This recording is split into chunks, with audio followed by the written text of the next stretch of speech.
বৃষ্টির দিনে খিচুড়ি, আলু ভর্তা আর বেগুন ভাজা এগুলো খেতেই বেশি ভালো লাগে। প্রথমে আমি চাল নিয়েছি, মসুর ডাল আর ছোলার ডাল ভালো করে ধুয়ে নিয়েছি। এবার মশলা দিয়ে দেবো, এই জন্য প্রথমেই দিয়ে দিচ্ছি লবণ। স্বাদ মতো লবণ দিয়ে দিতে হবে। এখানে 1 চা চামচ লঙ্কা গুঁড়ো দিয়ে দিলাম, 1 চা চামচ হলুদ গুঁড়ো দিয়ে দিলাম, ধনে গুঁড়ো, আর দিয়ে দিচ্ছি অল্প একটু সরষের তেল। তারপর দিয়ে দিচ্ছি জল, পরিমাণ মতো জল দেব এই চাল ডালগুলো ভালোভাবে সেদ্ধ হওয়ার মতো করে। তারপর একবার ভালো করে নেড়ে দিতে হবে। একবার নাড়াচাড়া করে মিক্সড করে নিয়ে এবার আমি অল্প একটু আদা রসুনের পেস্ট দিয়ে দিচ্ছি এটার মধ্যে। তারপর দিয়ে দিলাম কয়েকটা কাঁচা লঙ্কা। তারপর আরেকবার ভালো করে নাড়াচাড়া করে নিয়ে এবার কুকারের ঢাকাটাকে বন্ধ করে মিডিয়াম ফ্লেমে রেখে 4টে হুইসেল দিয়ে নেব। এখানে আমি অল্প মিষ্টি কুমড়ো কেটে নিয়েছি, তারপর নিয়েছি পুঁই শাকের পাতাগুলো বেছে দেখে নিয়েছি।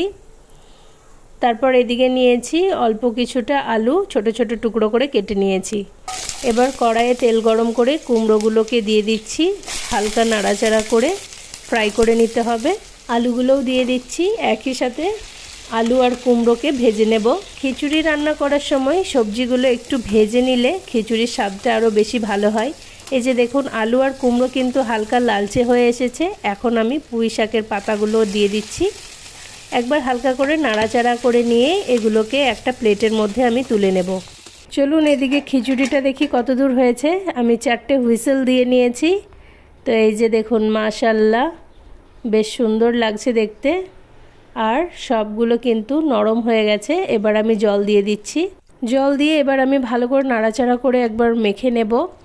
তারপর আমি এর মধ্যে দিয়ে দিচ্ছি ভেজে রাখা সবজিগুলো।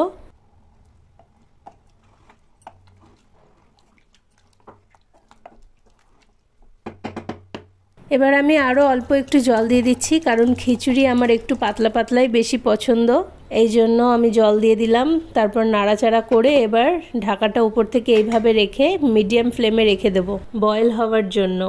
এবার একটা কড়াইয়ের মধ্যে দিয়ে দিচ্ছি 1.5 টেবিল চামচ গাওয়া ঘি, দিয়ে দিচ্ছি পাকা লঙ্কা, আর দিয়ে দিচ্ছি অল্প পেঁয়াজ। আবারও একটু ঘি দিয়ে এটাকে ভালো করে ফ্রাই করে নিতে হবে।